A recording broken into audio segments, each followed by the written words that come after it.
평화로 가는 길은 없다. 평화가 길이다. 문재인 대통령이 지난 8일 인도 국빈 방문을 앞두고 인도 최대 영문 일간지와 진행한 인터뷰에서 인용한 마하트마 간디의 말입니다.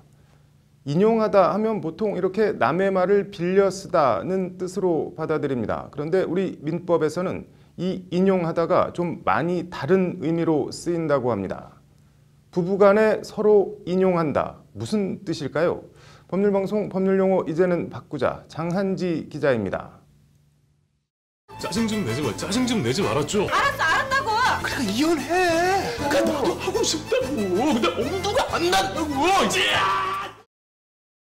우리 민법은 부부간의 의무 조항을 두고 있습니다. 부부는 동거하며 서로 부양하고 협조해야 한다. 그러나 정당한 이유로 일시적으로 동거하지 아니하는 경우에는 서로 인용해야 한다. 동거하지 않을 때는 서로 인용해야 한다. 참으로 희귀한 말입니다. 시민들은 어떻게 이해할까요? 뭐를 활용하는 거 아니면 뭐 전에 있던 거를 그대로 이용하는 거고. 인용하다. 네. 뭔가를 따라 사용하다라는 뜻 아닐까요? 인용하다, 한자로는 끌인, 쓸 용자를 사용합니다. 국어사전에서는 기본적으로 남의 말이나 글을 자신의 말이나 글 속에 끌어쓰다는 뜻이 가장 먼저 등장합니다.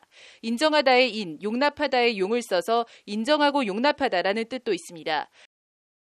하지만 우리 민법에 나오는 인용하다는 사전에도 없는 참을 인내, 용납하다 용을 사용합니다. 해당 민법 조항에 인용하다, 그러니까 부부가 동거하지 아니할 때에는 서로 참고 용납하라는 뜻인 겁니다. 참을 인해 용납하다 용, 인용. 지금은 국어사전에도 안 나오는 단어지만 조선 왕조실록에는 15번이나 등장합니다.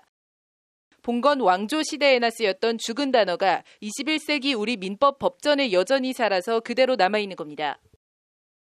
사전에 없는 단어를 법률용어로 쓰면은 그거는 안 맞다고 생각합니다. 아니면 차라리 그냥 뭐 참고 뭐 받아들인다라고 쓰던지. 더 큰 문제는 같은 인용이라는 단어가 민법에서는 서로 다른 의미로 혼동돼 쓰인다는 점입니다.